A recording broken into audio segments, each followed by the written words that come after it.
with some preliminary questions. So, first thing first, welcome. This is the part that you applaud, okay?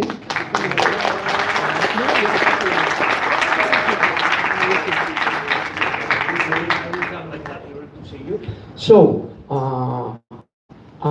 I will go with an old-fashioned way. So we are going ladies first, okay? So one question that I have is that in your work across Latin America, can you explain us how can countries balance the protective regulation with innovation, and how we have, like, we balance the local, it's MS around the world. In Europe we have AI Act. In the US we don't have nothing. Here we have different regulations in different countries. So what you see so far? Yeah, thank you. My name is Cici, as you already mentioned. Thank you very much for being here and for giving us your time to analyze and contribute to all this discussion, which basically is a discussion, and it's an ongoing process. And Latin America is also in this discussion of ongoing process about what we're going to do in terms of strategy and regulation. Unlike, as you say, Europe and the USA, and other regions like Asia, China probably, we should mention, Latin America hasn't really been in these discussions in a very deeply stage. We, in the era of social media, we always tend to copy-paste policies, regulations, and someone in the previous panel, they were mentioning Latin America is always arriving late to technology, but also always arriving late to discuss. And I think we are still in that process. We are depending the level of, because of the proximity with the United States, we are ahead in adopting the technology, which is also different, and which also put us in a different dilemma in terms of, with this rapid adoption of the technology, where are we going in terms of public policy and norms and regulation? And it's an ongoing debate that is not solved. Some countries, Mexico probably have been in discussions about we need to innovate without, we need to regulate without killing innovation. And we've been talking about probably flexible regulatory environments. I can mention it in her previous presentation. The UNESCO RAN assessment indicates that probably we should look at flexible regulatory frameworks. Mexico has been in discussions about sandboxes. Sandboxes is nothing more than put a bunch of experts together, including regulators, technologies experts, academic, civil society, people with human rights expertise in the digital sector, and talk about regulation in the case-by-case sector, and that's probably one solution. This has been in the discussions among some of the technical people, but the problem, as the previous panel mentioned, is that the politicians, they don't really, they are not really looking into these debates. They are still talking about the typical regulation about a bill, passing a bill. So we have in Mexico, and I think it's the same for other countries, including the United States, hundreds of bills, proposal bill for regulate AI, and there are more than, I don't know, hundreds. None of them are talking to each other. So we are in a very fragmented and in a very complicated state. Chile has already implemented, or is in the process of implementing in a more formal way, sandboxes. For AI, is the first country in Latin America. Brazil has had some discussions, and Colombia and Mexico have had implementation of sandboxes, but in the fintech sector.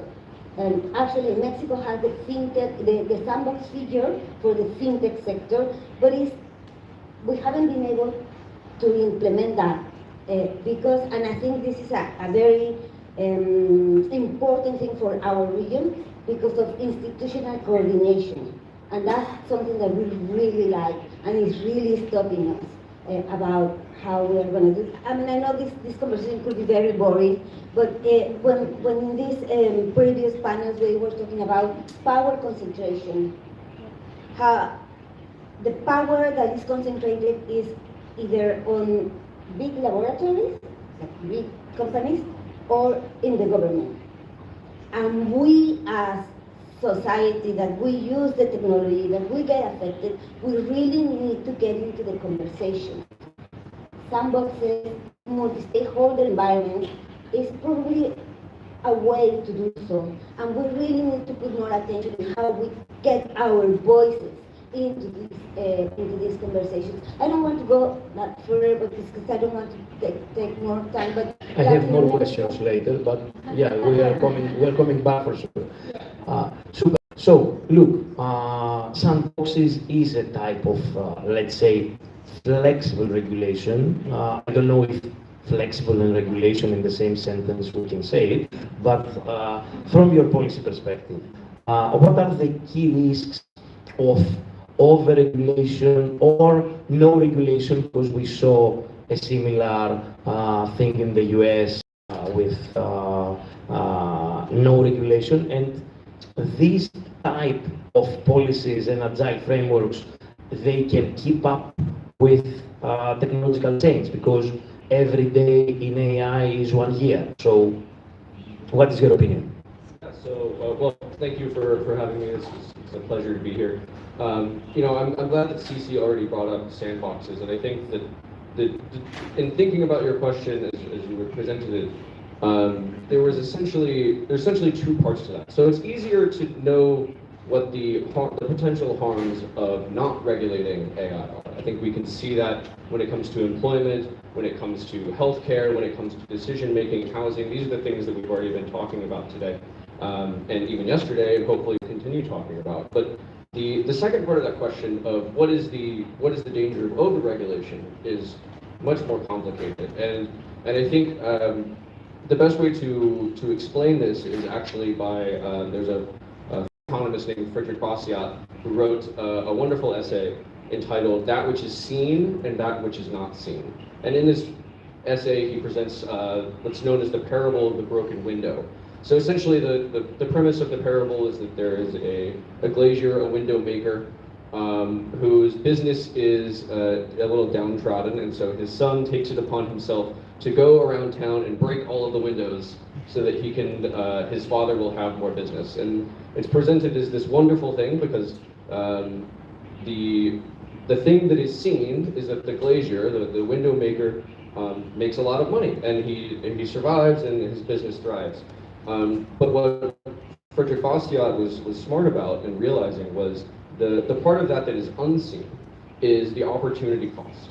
So if I owned a business and Daniel decided to be very mean and break all my windows, I would have to pay money to fix those windows.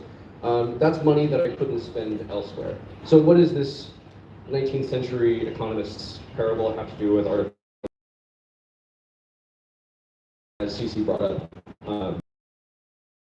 So I was speaking with somebody yesterday who works in biotechnology, artificial intelligence, and we have deployment in healthcare. So it's one thing to use an artificial intelligence system in order to do wonderful research and try and find new things. It is a very different thing to then use that artificial intelligence system on every patient across your medical network. And so when I think about overregulating,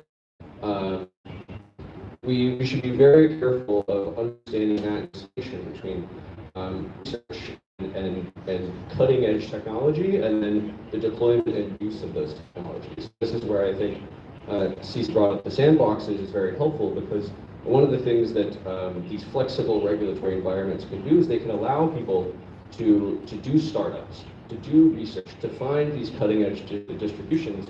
And it's only once those things get out in the wild and start impacting real people's lives, impacting these important decision makings about healthcare, about housing, about employment, that's when you need to start caring more about the regulatory environment.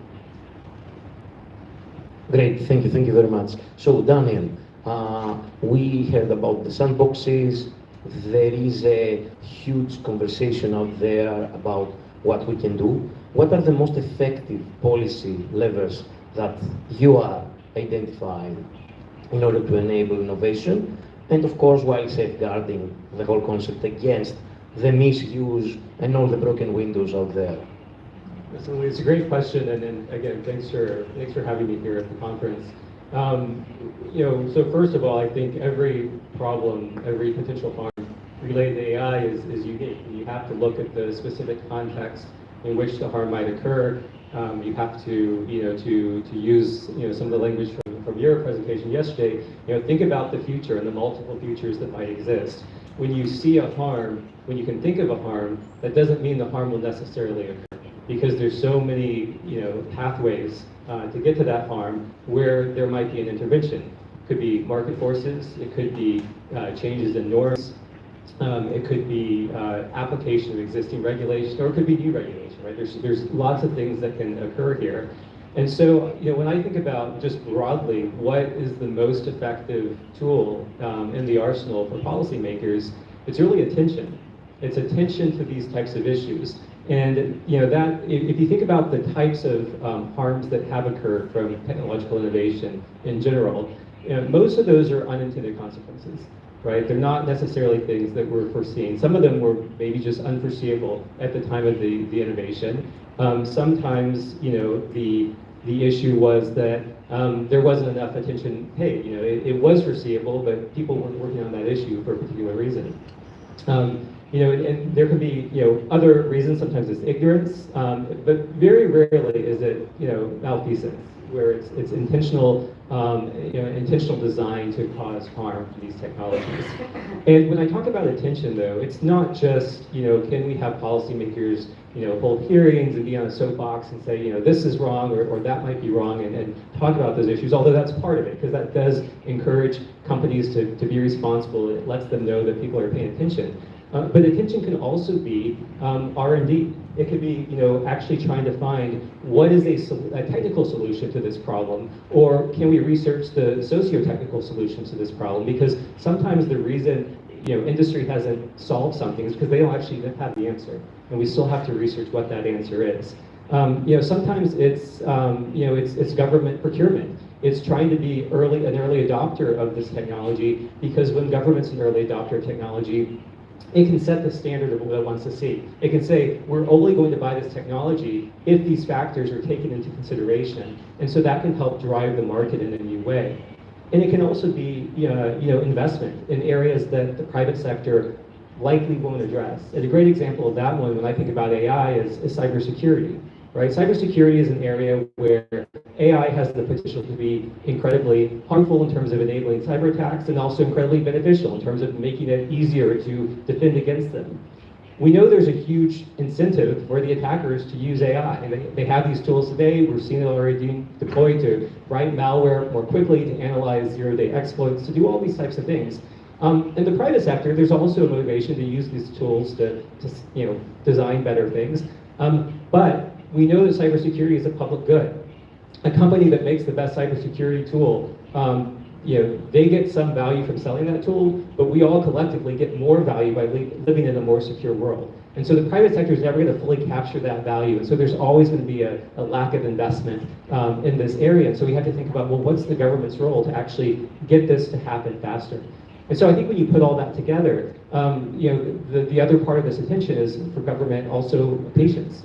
Because there's the unintended consequences of technology, there's also the unintended consequences of policy. And so if you move too quickly too soon, policymakers also can't see the future. And that's, I think, the biggest risk we see when you look at regulations like the AI Act from Europe, and you looked at when it started to be drafted, and then the various versions it went through before it was implemented. It changed radically. It was first drafted before ChatGPT even came out. There was no consideration for large language models in the first draft. There was no consideration for frontier models in the second draft. They kept updating it. And the current draft, the one that's being implemented right now, there's no consideration of agentic AI. You know, and so this rush to regulate also can put countries at a disadvantage. And so, you know, this idea of flexible regulation, I think, is really important because it's basically saying, you know, we don't know what we don't know yet. And so we have to be patient, we have to be attentive, we have to keep working on this issue, not ignoring the issue, but keep working on it. Great, thank you very much. One thing is that we see that the LLMs and the whole concept start from a white paper that is all you need is attention, and now we need attention from the regulators in order to, let's see, a transformer for politics. Let's move forward to the next question. And I want to ask you, Sisi, what is the role of digital sovereignty play in shaping AI regulation? And of course, we saw the AI Act in Europe. I was lucky enough to be part of this committee and working with Greece to create our strategy. But we understood with the hard way that we need some kind of sovereignty plan that can make sense both locally but also European-wide for us relevant. So what does the role of digital sovereignty is for you? Yeah, that's a really important question, and some of my favorite topics that I think we still need to be talking about. Just in February, there was this summit in Paris about the world got together to discuss what we're going to do with AI governance, and we all know the results, you know, about let's go faster, probably, yeah, let's have some security issues, but let's go fast, let's implement. And unfortunately, Latin America didn't really have a voice in there.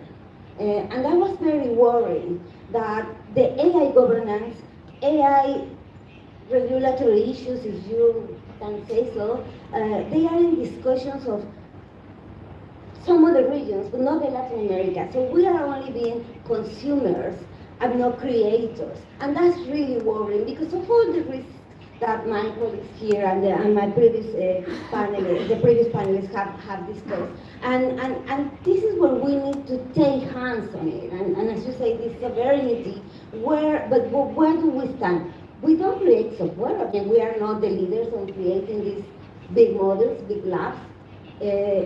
Our data, side or not, they are all over the world. I mean, all the companies have our data. Our countries haven't, or our government haven't been able to put specific laws to protect our privacy and our data, and we all have this lack of digital literacy in how to protect our privacy. So, no software development, no data privacy, which are components important in this AI stack. But what's something that I think Latin America can have a voice and a little bit of control in this AI sovereignty is about infrastructure. Because obviously for you to have big data centers or big, the semiconductor industry, wherever you're going to produce all this infrastructure that you need to run all these AI systems, is what you need energy, you need water, you need a land, and that's where we can have a voice on how we can take part in this discussion. And I think, again, it's not going to be a matter of the government is going to solve it, or the AI labs, or the privacy, the private sector is going to. It's going to be a matter of multi-stakeholder. We really need to create partnerships where in this deployment of infrastructure, we have a say. And some countries in Latin America, some big labs have gone to, for let's say Mexico, which is the country I come from, and put big data centers for cloud regions. And the thing is, oh, we're investing, great, come here, but you only, and we will create 2,000 jobs. But that's not, we really need, with these flexible regulatory approaches in a multi-stakeholder environment, we really need to create these partnerships where that knowledge creation is also transferred to the country. So all this capacity of innovation, I mean, we were talking about innovation in Latin America, but we don't have that innovation used to be in the academy, in the universities. Now it's in the big laboratories, in the big companies, and not in our academic sector. So we really need to create these partnerships where that knowledge is also transferred and shared and is in a co-creation with the local. And that's where I think, in my point of view, Latin America can have this sovereignty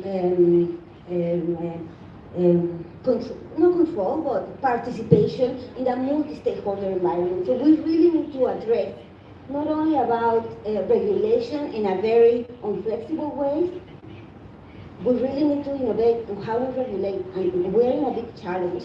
But I think Latin America can take that control back, or can take that voice back into the conversation at a global level. Great. Before I continue to the next question, I will put also our shameless promo plug, and this is what is DCN about, is to connect all these multi-stakeholders, is to give access to different tools and trainings around AI. There are many models out there that they are open source, and we can work together without investing trillions. We don't have. If we had, we will invest. But so far, the concept, all the keywords that you mentioned in your response, they are really deep in the DCN DNA in order to create a multi-stakeholder approach that everyone can have a voice and find flexible solutions. Because the concept of flexible solutions is, for our perspective, from my personal perspective for sure, the only way to go forward. Because then we will find a very fragmented world that we don't have access to these tools because the big companies went too far, or other types of governance move a step forward or 2 steps back. So, and in order to do that, we need international collaboration. So, Daniel, how do you see international collaboration evolving around AI and AI standards? And of course, what might be a practical roadmap for transatlantic, or for me even global collaboration? Yeah. So I think when we talk about global collaboration, there's usually 2 models that people pursue. One is harmonization, which basically means everyone follows the same set of rules. And harmonization can be useful if we all agree what the goals are and we agree on the means to get to those goals. And the other is interoperability, where we say we have different ways of achieving different goals, but we're going to find ways to work together. I think the risk with harmonization, which is, there's been a number of proposals to have, some kind of global AI governance body that really sets the rules globally, not only just like the practical challenges of doing that, but there's the risk of who's the rule maker and who's the rule taker. And I think we're seeing that, to Ceci's your point about, the Paris Summit and some of these other summits, we're seeing forums where AI policy is being made, where there are many countries that are not represented. And, they are going to be using AI just as much as everyone else. We're all going to be using AI. And so the question about who's setting the rules of the road really matters here, because different people have different perspectives on what the right rule should be and how it impacts them and their goals and their livelihoods. So I think that's a big part. And so I think interoperability should be a vision. And we've done this in privacy, for example. There's something called the Global Cross-Border Privacy Framework. It was created in APEC, which was kind of this Asia alignment, economic alliance, and now it's global. And it recognizes the fact that lots of different countries want to protect data, they want to protect privacy, but they don't necessarily have the exact same rules. So it has a framework for how countries can work together and enable cross-border data flows. And so when we're thinking about AI and AI governance and regulation, I think that interoperability has to be key. So you can start looking at very specific things, for example, like if a country is going to require an audit or red teaming before an AI system can be released, well, what does that look like? And can it be done once and then applied globally? Or does it have to be done in every single country? There's those types of rules.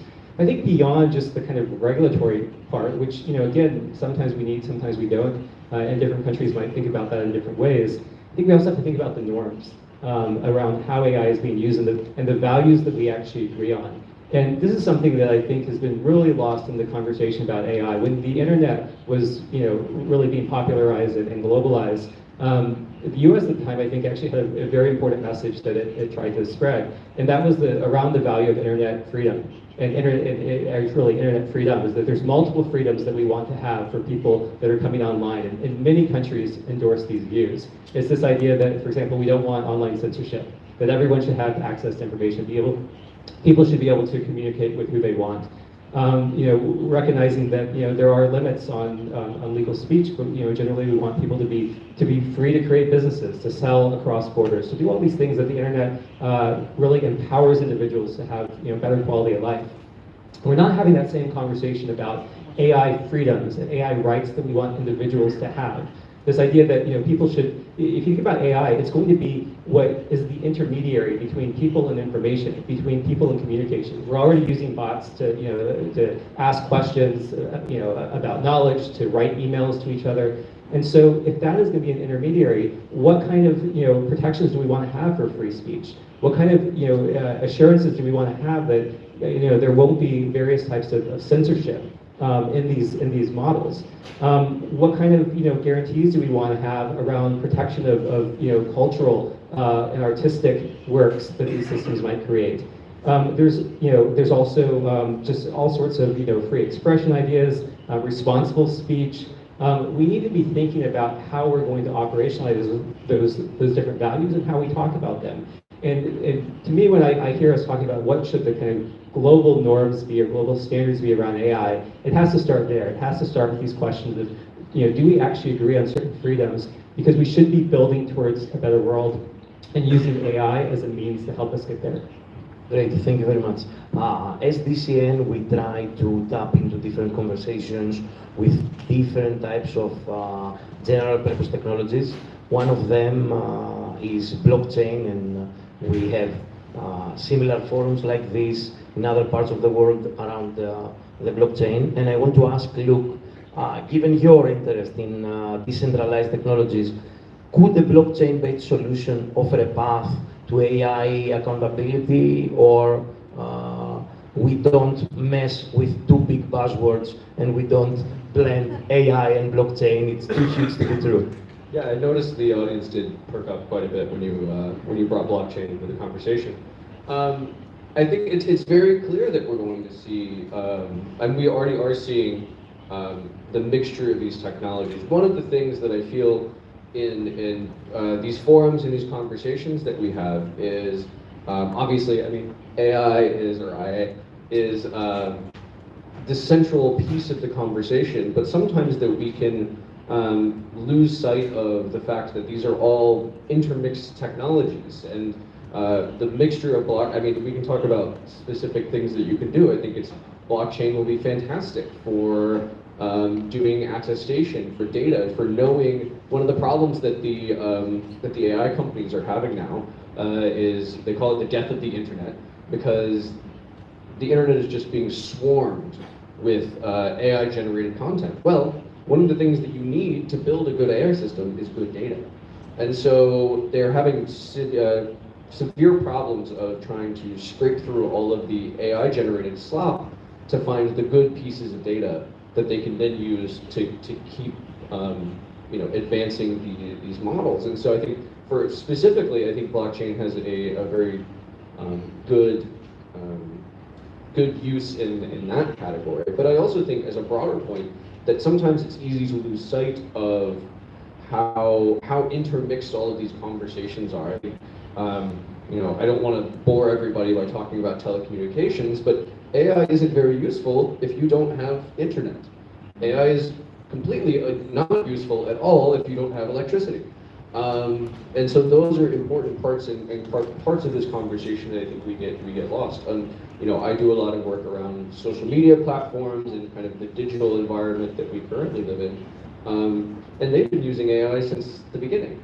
We didn't call it AI, we called it algorithms, we called it all sorts of other things. But these conversations are all intermixed. And so one of the things that when we're talking to policymakers in the United States is simply reminding them that to be hasty and to talk about artificial intelligence, you've got to remember how intermixed all of these things are. And flipping a lever here can cause a ripple over there.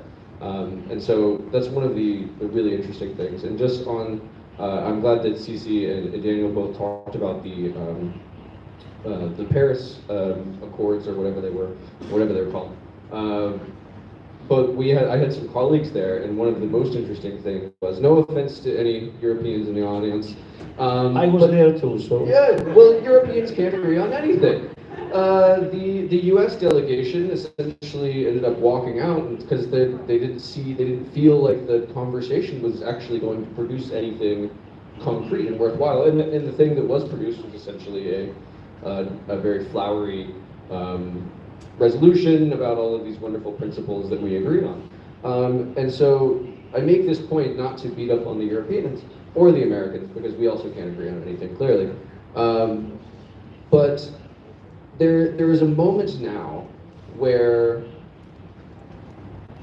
the world needs leadership on artificial intelligence. The world needs leadership on artificial intelligence, but also on digital rights and digital technologies more generally. And I think Latin America can serve a very important role in leading these conversations, as CC and people have brought up multiple times. We've been historically been behind the curve on adopting technologies, but you could be ahead of the curve on this time. And I think that's the importance of DCN, that's the importance of these conversations in these forums, is hopefully that you all, I mean, I don't want to tell Latin America what to do, you all can have conversations yourselves and figure out how to lead, because the leadership isn't happening right now on the international stage. And that's not just around AI, it's around all of these interconnected issues and technologies. Thank you very much. Before we finalize the panel, and thank you very much for all these interesting opinions, I want to pick your brain with a very short sentence of each one of you. If someone from the DCN community that is here right now wants to do one practical thing to move the needle forward and create something, cooperate on something, work even with you on something, what is this #1 priority you will say to the audience that this is a #1 priority? And of course, afterwards, during the break or during lunch, don't leave them to eat. Just go there and say that you said that and we can work together. So be cautious. I'm rarely cautious. For me, I think it's two things. The most important thing that you can do is to get involved. I think, especially when it comes to government, we are in a little bit of a bubble here today. I saw everybody yesterday, we raised hands and said, everybody uses AI. We're the exceptions. A lot of the people that are in power, a lot of the people that are making the decisions, a lot of the people that are in the room having these conversations about how AI will be regulated are, quite frankly, not technologists. They don't understand it, they're not using it every day. And you're the people in this room that have that experience. And one of the things that is very helpful is to share those experiences, share what you know about the technology, share your passion, share your knowledge with those people in power. And what I've found in my own experience is, more often than not, a simple email, a simple cold outreach and saying, hey, I would love to talk to you, I'm really interested in artificial intelligence. People want to have these conversations. So I would encourage you to do that in your own countries, in your own, on your own governments. But if you want to do it in the United States, come talk to me. The State Department is also very interested in hosting these conversations, having these conversations, and hopefully collaborating so that whether it's Latin America leading, the United States leading, or everybody leading in tandem, they want to hear what's happening around the world, and so we would love to continue these conversations. Thank you. But I like eating, so don't. Do the coffee break. Okay, we cut during the coffee break. Well, I mean, I'm pretty much in the same way. I mean, we really need to get involved. So this multi-stakeholder collaboration, public-private partnership, if we are talking about bigger organizations, is the way we really need to take. We don't really need to have or to leave public policy and regulation in the hands of specific people who, in many times, as Luke say, they don't really know what are the facts, how it's developing, what is the innovation component of them. So I do really believe in this co-creation in order for us as a humanity or as a Latin American people, where we want to head off. What are the rules of the community that we want to set in terms of how we use AI, where do we use AI? So, and this may sound a bit boring, but the way in the way of defining public policy and regulation is a responsibility for all of us. So because sometimes I have seen that, oh well, no, but this happened with such and such platform, but the government should do something about it, or the government should have foreseen this. And it's not. I mean, it's so complex that it's a matter of all of us. So I do agree, multi-stakeholder, public-private partnerships, that's the way. And get involved in the conversation, definitely. Super. Daniel, because we already ate 7 minutes, be as quick as possible. Of course. My primary focus is on how do we accelerate AI adoption in ways that empower and improve people's lives. And I think when we think about technological innovation, we assume that all the benefits will just occur over time. Maybe the private sector is doing it or researchers, and we just have to guard against the risk. My point is we have to not only prevent the harm, we also have to figure out how do we enable the opportunities? How do we have policies that actually help us maximize the potential? I'm very interested in basically how can we have those policies that help support the beneficial uses of AI, the positive uses of those that empower individuals. And I think that's going to be very context, industry specific, it's going to be country specific. Very interested in breaking down those barriers. So anyone that wants to work on those issues, please come and talk to me. Thank you very much. Alex? We will continue with our next panel. So thank you once again. I don't know what you are going to do with all these chairs, but it's okay. We have 4 chairs for 2 persons, 2 people, and no one will use a chair. So I will check it out. Sorry, I will continue in English for the next 2 talks, okay? So for those who want to keep the headphones. The next subject and next topic we're going to talk about is about the situation in Brazil. The situation of AI in Brazil. In terms of developing enterprises, encouraging new enterprises, entrepreneurship, but also the ethical side. So I'm very proud to call here for the stage Dr. Dora Kaufmann from Brazil.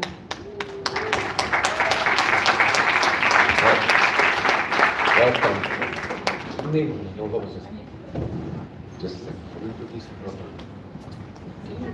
Gracias por... No, já te dou. Dora is a professor of artificial intelligence and digital design at the Pontifical Catholic University of São Paulo. She's an economist, PhD economist, and has 2 postdoctorates, one in Rio de Janeiro, in the Federal University of Rio de Janeiro, and the other in Catholic University.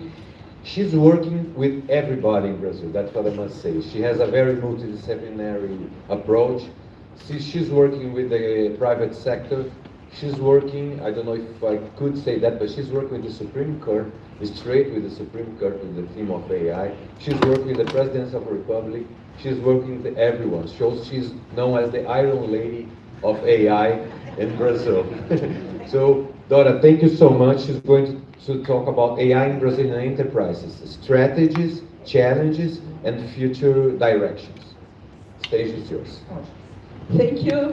Good morning. It's a challenge to talk about something before the lunchtime, but it's only 30 minutes and then we'll be free. Don't worry about that. One more. After you, there's one more. There's another one. I'm not the last one. And well, talking about AI, it's I think everybody here it's agree that AI is the most complex technology ever. I remember that yesterday showed that a majority of people that are here are using AI in their work or in daily basis, and then you are familiar with this complexity. As talking about Latin America, as where is Cici? Cici. We have a lot of things to talk. I hope to have the opportunity to talk with you. And as Cici said, Latin America is always later. There are a lot of reasons for that, of course. But one of the reasons, probably the most important, maybe it's exactly the complexity of this technology. Talking about AI, it's very difficult for the decision maker, if you're talking about public or private sector, to understand deeply this technology. It's not only in Brazil, it's not only in Latin America, in all the world. I followed all the process for AA Act in Europe. It's they had there the same problem. In the end, they had a very complexity law that started with only before the article. They start with 180 initial considerations. So try to predict everything, all the problems for all the sectors. They produce something so complex that is now they are in the moment they are trying the European Commission to simplify the A Act, the law. Thank you so much. Can you open? Okay, thank you. Well, because of the time that is short, and I decided to share with you some things that are going on in Brazil. That is important. We have a lot of problems. All the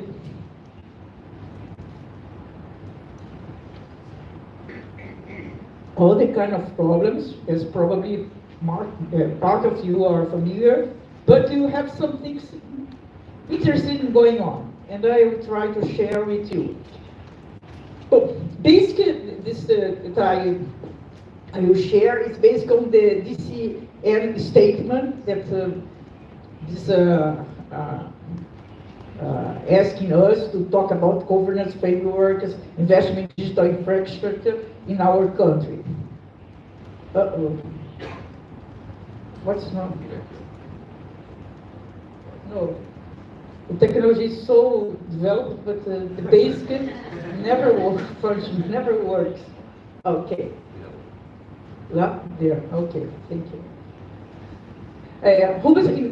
Infrastructure is crucial for AI. Right? Everybody knows that. And Brazil has potential to be the data center hub. You have a lot of, that I will show you, we have a lot of good conditions, favorable conditions for data center. And now it's in the middle, the government, the coordinator was an initiative from the Minister of Economy, put together a lot of other public organization, other ministers, and they created a plan, for data center in Brazil. And first, they started investigating the problem. And there are two things. If you think about digital sovereignty at risk, we have two situations very worried. One, that 60% of Brazilian digital card is processed in the US. I'm not talking about they are processing in data centers, American data centers. So I'm saying that it's processed in US. And there is a risk because if, for example, I don't know why or when, but we had interruption in the submarine cables, we paralyze the country. That is a lot of risk, and especially because the trend is increased. more, if you don't do anything, probably we will have more than 60% in a few years. The second is because we have a data protection law, and they specify that there are only a few situations that you can transfer the personal data. And then this is the two point of start that this investigation from the government. What's the Brazilian competitive advantage? First is cheap, renewable, and available energy. We have 89% of our electricity matrix is renewable. And compared with the United States, it's only 24%. The other thing is the tropical climate with a high solar incidence. We have solar practically all the year. Constant winds, that is very good also. Abundant land, you have a space to build, to construct data centers. Absence of natural disasters. Interconnected ecosystem. That is historical. Since the 1980s, we started with process to interconnect to all the electricity system. In Latin America, when we talk about Latin America, Brazil leads the capacity in Latin America.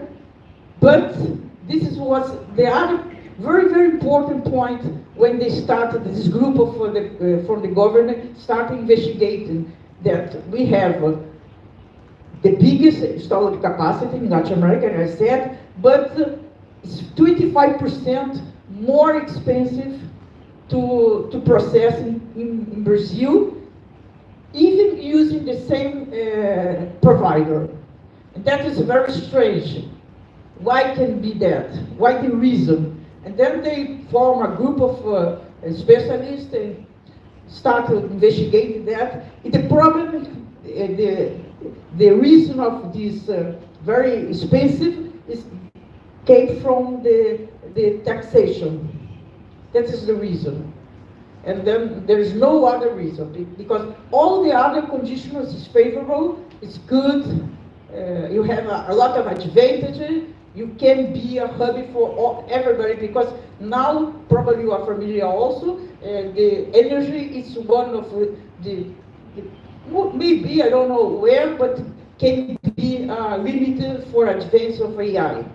And they are looking, all the big providers are looking for alternative to have to install a data center.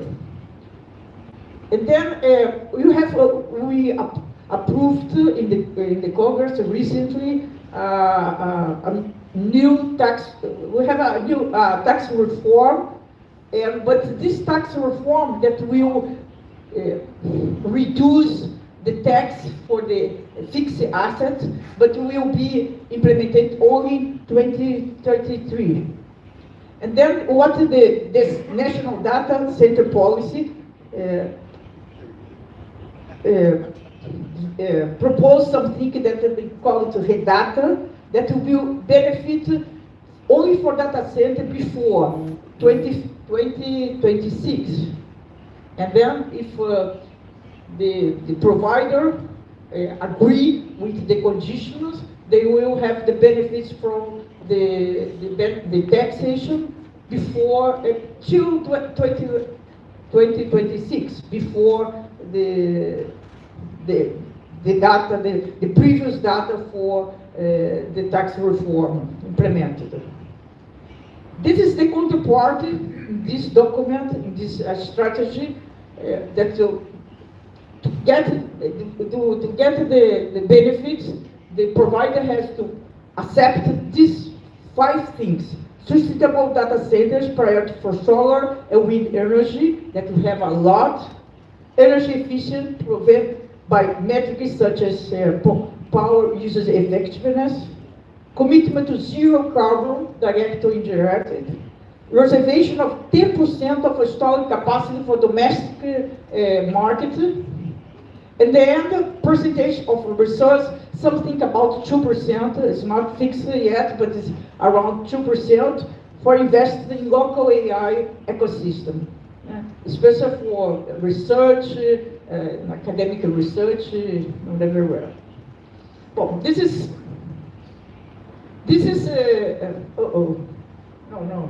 no. Yeah, this is I think it's the main project that's going on now in Brazil concerning AI. Is to create, as Cici said, also infrastructure is basic. Without the infrastructure, we don't have any digital economy, and we will have AI. Well, the other point that I wanted to share is general purpose technology changing the logic of the economy and society. No? I used to say that AI is not a mere technology. It's a way to change the work function. That is more than a technology. And you need it. There are a lot of benefits and there are a lot of risks, a lot of things that work when you think about the concept of AI for good. And then, one of the most important, my point of view, that is the changing, that is affected not only the economy, the companies, but everywhere, that there is a shift from a world of a deterministic machine to a probabilistic machine. Every time that you have a relationship, we discuss it, we make research about with the companies, the private sector. This is the most important point. Because when you talk about identify and monitor the risk in this situation is much easier. Here is very complex because as you know, because you are familiar with AI, it's not only because it's a probability, that's one point. The second is the date. When you put more data in the system, you change the system. And then every discussion about the compliance, for example, to analyze that the system is in compliance with all rules, ethicals, and regulation, laws. In the beginning, in this situation, it's okay, but there is not enough. And then this is more, really, we made a very important that I'll show you in a minute, in a second, I think. You made a research in our, for how the big companies, the public companies in Brazil, have been using the AI, and this showed that this is a big challenge. Change totally the process internally of the companies. I'm talking about private in public sector. This is the research that I was coordinate. Recently, we did that for all the last year. This was the support from these companies. And I will show you some, because after Alex will make some questions, okay? 10 minutes. Okay, now it's finishing. And I will show that the use of AI in Brazil is in the beginning. Even in the big company, the biggest company, we expect that the big company were using more, but it's not true. And then that was the objective of this research. As I said, Accenture was a partner of us, very important partner in this process. I would like to emphasize the methodology, because we discuss, we interview in different moments someone from the board, the CEO, the head of technology, and sometimes the head of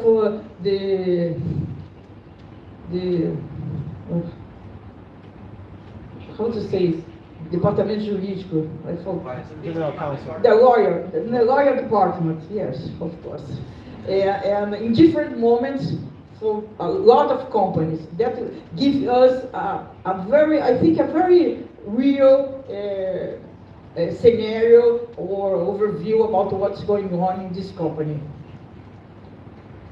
And then first, the autonomous AI system is recently to address specific problems, pilot project. That is, in general, is that. We found only 3 companies that have been using AI for the last decade. The rest is something very recent. Recently, I'm saying after ChatGPT. The second is senior management recognize AI as a strategy for the company's future, but it's not yet a priority focus for board and C-level. It's a comprehension that there's no future for the companies if they don't adopt AI. But how to be there is very big challenge. Here. The highlights, predominant adoption of AI solutions offered on the market. Practically, this is common and it's not a surprise because only the technology company develop solutions, but the rest use a small solution internally. This is very important for us because the majority of the company, 100% of the companies assume that the system or the AI algorithm has been pre-validated in terms of risk. There is no evidence about that. And first, and second, doesn't matter because when the risk depends on the context and why you are using, for what you are using. No, it's not. There is no sense that we have a pre-validation for risk and it's okay. And then finishing, we did not identify AI strategy. You don't identify AI governance guidelines were found. And this is very, very important also. It's concerned for public sector, for private sector. A knowledge gap between managers, that is decision makers, and IT professionals specialized in AI. The asymmetry between the decision makers and the people from the technology. And this worried me because the people that take the decision, if they don't understand anything about AI, they don't know about the risk they are assuming. And we made an investigation also why the AI project failed. And exactly that I said now, disconnect between technical and business team. On one side, manager lack AI literacy, and the other side, data science lack of business understanding. That is, for me, it's the big challenge for the companies in general. And that's me.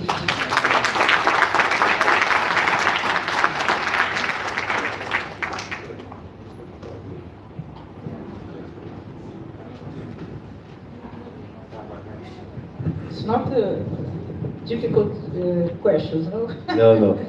We have time for 2 questions. If you want to raise your hands. Not for you. No, I will open for the floor. Okay. For the floor. Yes. She's Brazilian. Oh, really?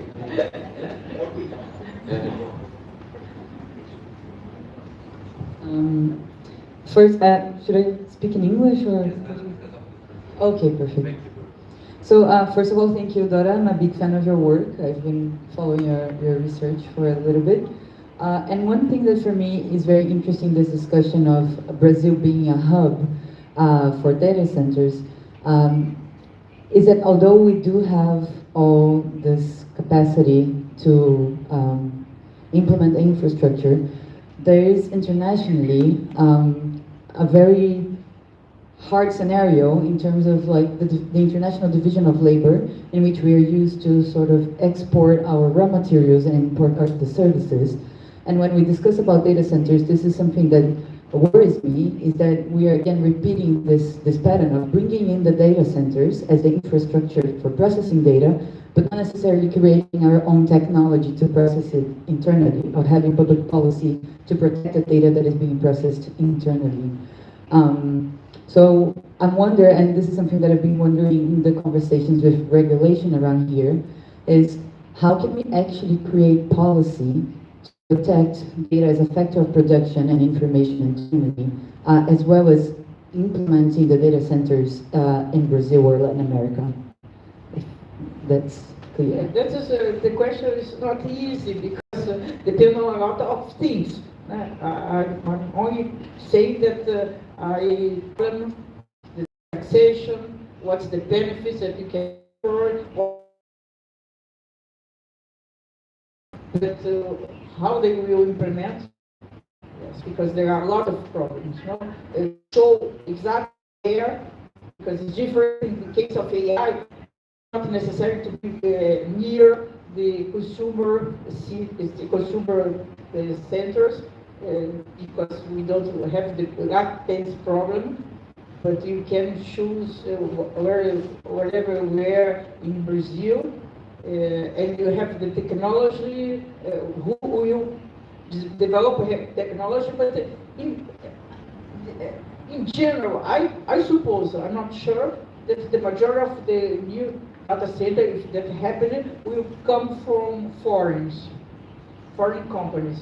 Yes, and there are small initiatives in Brazil, for example, the Magazine Luiza, that you know, that they develop a Magalu Cloud, but only in the beginning.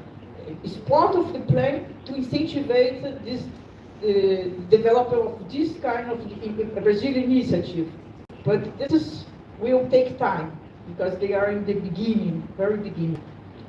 Magazine Luiza is a large retail company, Retail. Really big retail. It used to be one of the largest, but now, yes, maybe it's a 4 to 5 in Brazil, 550 in Brazil. Have room for one? Yeah.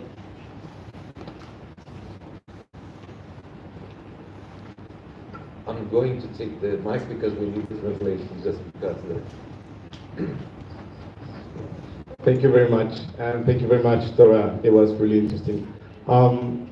Referring also to the other talk that we have had, and bearing in mind the importance of data generation for AI, what are your insights on your experience in the research on how can we actually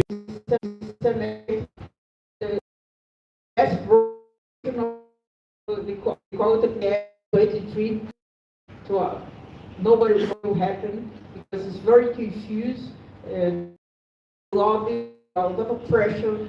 It's not a big American tax, but around all the companies and a lot of interest, specific interest for the deputy, everything. And this new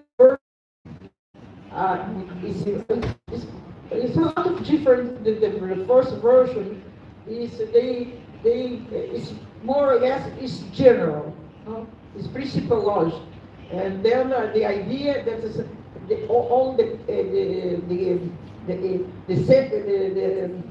agency, the regulatory agency specific for each sector will determine what exactly will be the obligation for each sector.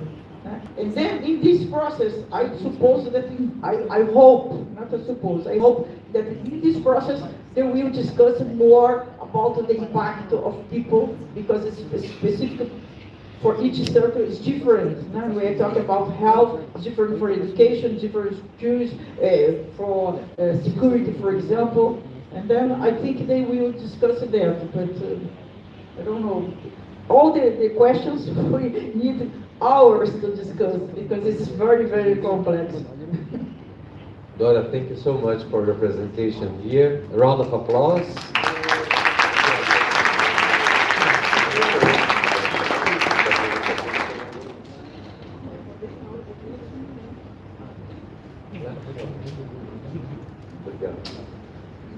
So we're gonna jump to a very, very hot topic and I think quite innovative for us. AI and combat of corruption. Can you believe? Wait a little bit, please. I want to read your bio. Just hold your microphone meanwhile.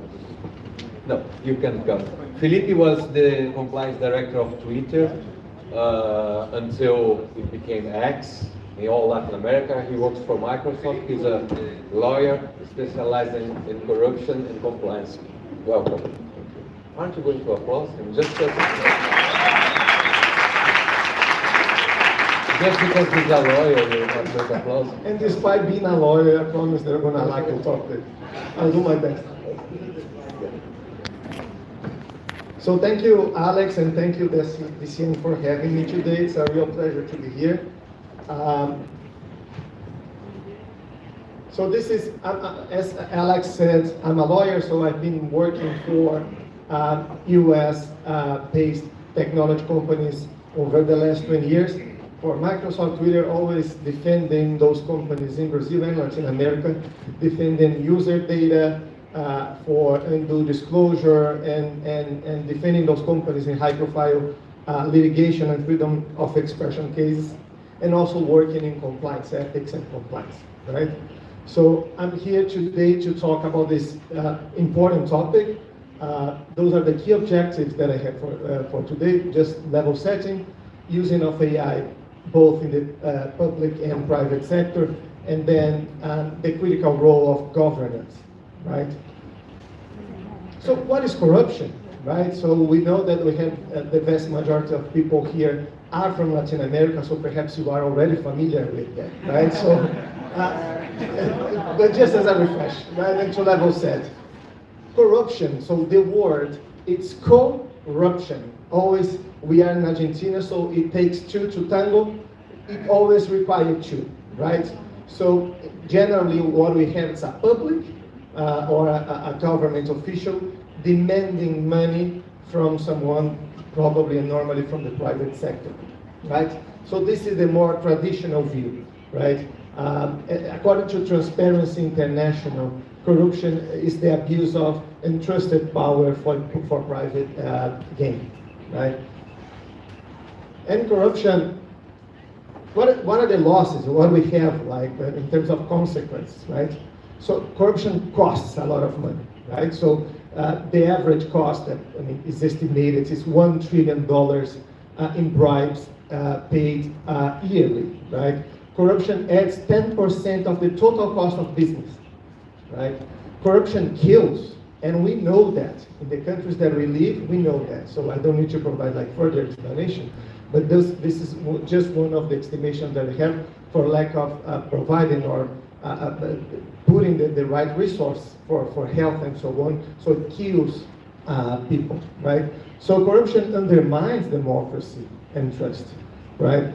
Corruption feeds and supports other crimes such as illegal trafficking of people, weapons, drugs, money laundering, and so on, right? So, and corruption exacerbates inequality and injustice, right? In the private sector, estimations that they have, if you have like a small business, a medium business, you can do the same calculation, right? So we lose 5% of annual revenue to fraud. This is an average, right? Which translates to more than almost $5 trillion each year, right? And corruption takes place in all the types of business, and normally what is associated is the lack of controls in the companies, right? So combating and fighting corruption is key to unlocking prosperity across the Americas, right? Which is the topic for this seminar and for today. So it's key, it's very important for us to think about it, right? So how corruption normally takes form? Procurement and fraud in public contracting, right? This is typical, everybody knows. So you have a contract, the government wants to buy something, there will be like the RFP to purchase that service or product. And what they do, they receive something and choose one vendor instead of the other, right? This is in a nutshell what happens here, right? Overpricing, inflated invoice, and so on. Bribery, receiving something to give an improper advantage. And you have other types here. You have nepotism, which is very common in Latin America. So you're going to hire your relatives, close friends to work in the government, like ignoring like rules and objective criteria for choosing those people, right? So what we have in summary, right? We have lack of objective criteria, no risk assessment. So we don't know the risks when we choose a vendor, even in the private sector, right? We need to do a risk assessment because I'm bringing this company to provide services for me, and I might be held liable for things that this third party is doing, right? So this is important. So we have lack of transparency. So this transparency, it's a key word that has been repeated over and over, right? Today. Lack of data integration, right? So this is the kind of situation and the scenario that we have that for sure contributes a lot for corruption. And I decided to bring this quote from the former US Supreme Court, from a very old book from the past century, that basically says that, highlighting the importance of transparency. Transparency to kill the seeds of corruption, right? And to bring prosperity. So this is very important. And the other topic is for us to have in mind is that bureaucracy and corruption then depend on each other, right? So for those who are not familiar, but I'm sure that the vast majority is, so in our countries, we always depend on a stamp, on a wet signature. We depend on, no, it's not enough to have one copy, you need 3 copies, you need this, I need to see your original documents, ID, and so on for me to process the information that you want. So one is feeding back the other. One lives from each other, right? So why? Because we don't use technology. Right, so we depend on paper, we need the bureaucracy, and it's incredible for those who are not familiar, but there are countries like Brazil, Mexico, Argentina, where you depend of a third party to understand a government process, because we are unable to understand. We need to renew, for example, our ID or something like that, or a permit to a store. We need to hire someone else to do it for us, because we don't feel that we are capable of doing, right? So we depend on the bureaucracy, the red tape, right? Oops. So how the artificial intelligence can help, right? And oops. Oh my God.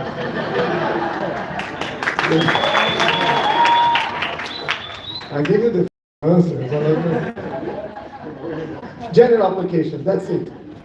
So one, fraud detection, right? This is something that has been using. So don't miss today at 4, Rodrigo will talk. He has like a fintech, and I know that we were talking in the Uber coming to the hotel, and he mentioned that the organization does this kind of thing, for example, for transportation companies, which is very interesting. So this is something that AI can help, right? So the predictive analysis is something that I really love in the compliance field. Why? It helps a lot with risk mitigation and risk assessment, right? So Microsoft did a very, very important job when the company entered into an agreement with the DOJ, the Department of Justice in the US, for an FCPA violation, and they decided to develop, using their own technology, to do something similar. So in summary, what this type of technology does, calculates the risk of, in some particular public bids. So you know that if you are procuring services in this city for this particular company, you have like a higher or lower risks, the level of discounts, and so on.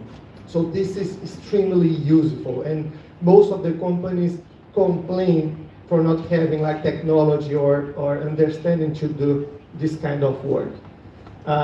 Supporting law enforcement agencies, this is critical as well, right? So I do a lot, for example, internal investigations, private investigations for companies.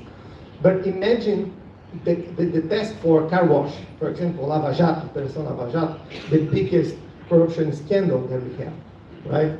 So imagine that there were like 30 million files and more than 38,000 individuals involved. So imagine the number of documents and the complexity involved in this case. What the government did, they're not entering into politics here, but they decided this group is no longer supposed to work together.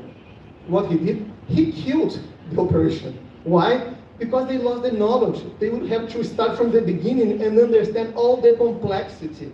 Using of shell companies, from person, from people to hide, very complex schemes to hide money. So using technology, you can more easily, and then you can keep records, which would be like a different subject, but it would help a lot to rebuild the money flow, for example, or the scheme, identify those peoples and the targets, right? Private sector, I just mentioned, also foster and improve transparency, right? Here, using automation. We have a few examples here. For example, in Colombia, there was something that was developed along with the Universidad del Rosario in Bogota that received funding to develop. So they were basically doing this work that I mentioned, like doing risk assessment. So this level of discount for this service in this city or whatever, what is the risk involved, right? So the system is able to, you can like easily spot red flags in the public procurement, right? In Estonia, cross-referencing supplier and bidding information for fraud prediction. This is super, super interesting as well, and they have been using, right? Of course, the government needs to want to do so and invest money on this kind of technology. Chile is other good example, and this exists a few years already. The Alquimia system basically keeps track of the evolution of the assets of certain government officials to check whether this makes sense to have that kind of increase year over year, etc. In order, and if they identify any red flag, they can raise questions and see the real source of the money. So this is transparency. However, of course, it's something that I like to say that, I mean, and this is perhaps I'll be repeating stuff that you have already heard from previous presentations, but we have the issue regarding to the data that we're gonna use, right? And it goes to this concept that I really like to talk, the data integrity, right? What is the real source of the data, right? When we talk about corruption and politics, oh my God, you can imagine, right? We have like several examples here of state-sponsored organizations that simply like put a lot of fake news and false information in the internet, so you can be feeding like the artificial intelligence with the wrong data, right?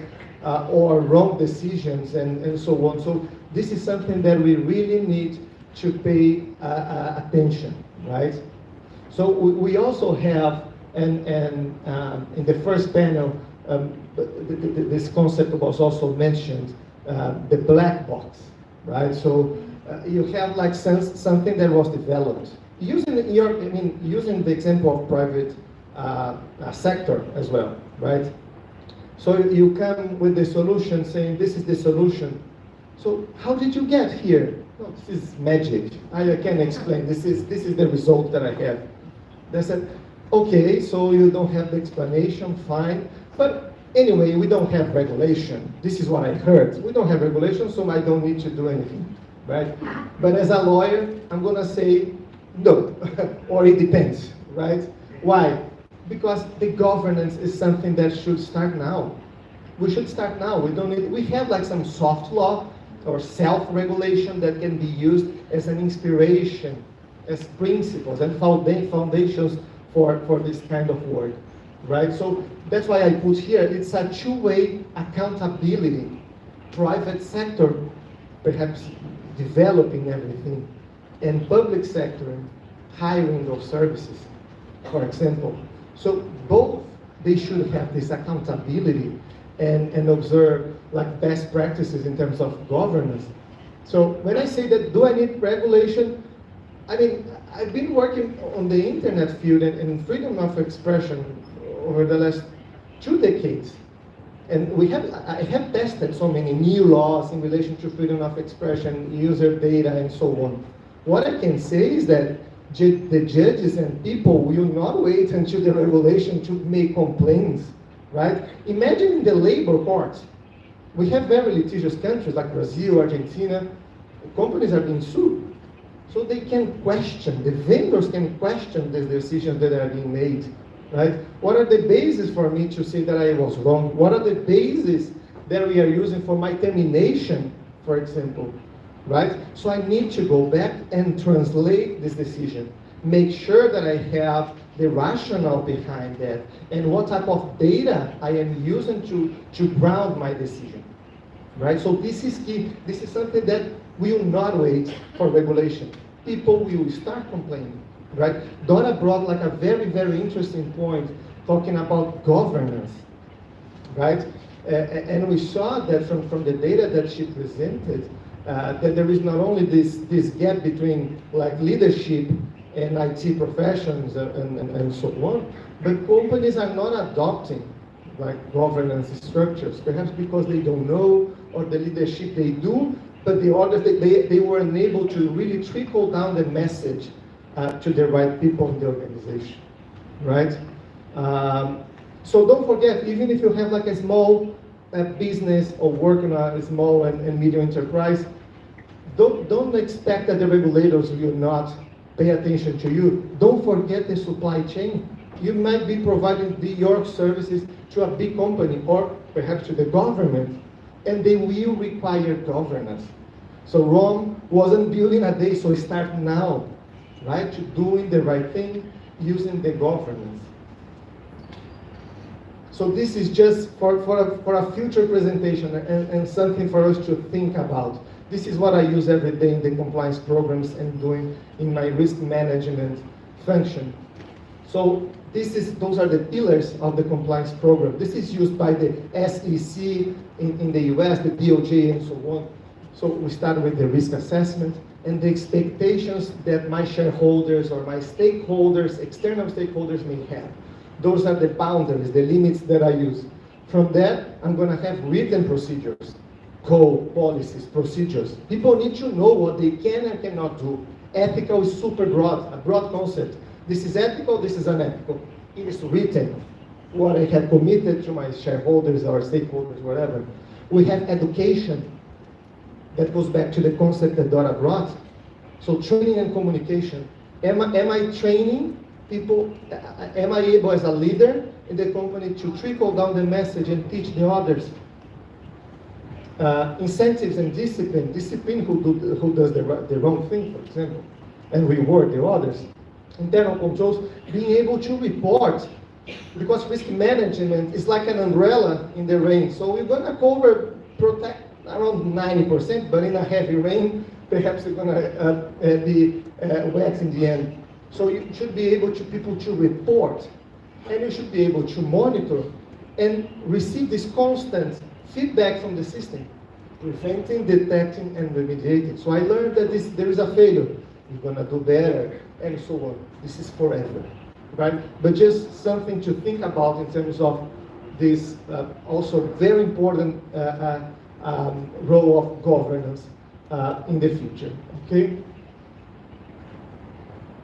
So this is it. I mean, we can use, it's good, it's important, we should do that, we should encourage people to do more and more, but we require for sure a robust governance and ethical considerations for this kind of implementation. I am on time, right? You're perfect. Thank you so much. Lunch is always a hot issue, but we still have some minutes, and I would like to open for Q&A, Felipe, if you don't mind, okay? Yeah, sure. Thank you very much for your conference. I really enjoy it. I'm also a law professor, and I would like to ask you something. You were speaking and trying to explain about compliance. For instance, complex legal systems, such as export control law for semiconductors or even tariffs, right? How can we implement AI on compliance programs? Because every time I try to, follow the pace from legal complex systems, I mean, I cannot reach out, So, is there any way we can work out on AI systems such as LexisNexis, for instance, or Westlaw, such databases that they are implementing AI within their own databases, but in an open access ecosystem? In a way that what I'm interested in is to comply with the law, not to circumvent the law. Yeah. So if I'm able to comply with the law, legal entity will be better off than nothing, right? Because one day you can say, from the US, say, well, you got this tariff. The day after will be say, no, it's not the way you're thinking about it, but you have already paid that tariff. So how can we navigate this on chapter waters? Thanks so much. Thank you, excellent question. And this goes back to what Dora said in her presentation, that most of the companies ends up relying on the third party and relying on their governance, saying, I think they are doing the right thing. So you mentioned Lexis and other service providers for due diligence, for those who don't know. So they do screening and checklists such as OFAC for sanctions, and it's more US compliance. So this is something that we're going to start doing. We're going to need to check what they are doing, right? Because we know that I am relying too. What I'm saying is that I rely on those vendors too, because I really believe that, for example, they are using like the right data, the right sources, and so on. But this is a challenge for sure that we're going to have in the future. And for trade sanctions and trade compliance, tariffs, and so on, it will require like close monitor, one of the pillars that I mentioned. So keep track and updated of the latest changes in terms of politics, for example, in the US, coming from the US, right? Hi, Aika. Hi, thank you for your presentation. Are there any ways in Brazil or Latin America, are you guys sort of keeping track of lessons learned from early adopters? For instance, there was a case in Netherlands where for 3 years the government has found to use an algorithm that was apparently discriminating against single mothers in fraud detection. They were falsely flagged for fraud, for welfare fraud, by using data that was meant to assess their probability to need welfare systems. And they happened to be single mothers, and they went to these welfare interviews, and some of them were paying, falling back on their rent, and they took very subjective comments like, oh, they didn't look good, and they weren't dressed well. And that data was used to assess their possibility for fraud, and it discriminated against single mothers. In terms of financial crimes, if you use deterministic models, if you have a transaction at 3 a.m. in another country exceeding this amount, then flag it for fraud. That's deterministic, that's clear, that's able. When it comes to predictive, then it becomes complicated. So my question is Latin America, Brazil, are you following these best experiences from early adopters?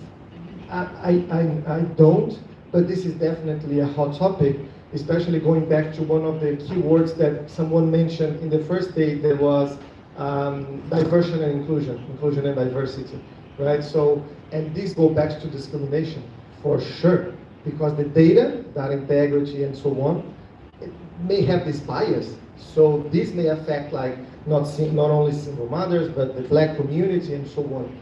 This is a key concern. So that's why this goes back to governance. So why and how are you taking this kind of decision? Based on what type of data and why, right? So this is it's a point of concern for sure, for sure. Felipe, thank you very much for your presentation, your participation. Gracias. Ahora, just before the lunch is an information about the lunch. Okay, so you must read it. You must listen to it. Listen, the lunch will be held from 1 to 2 at the first floor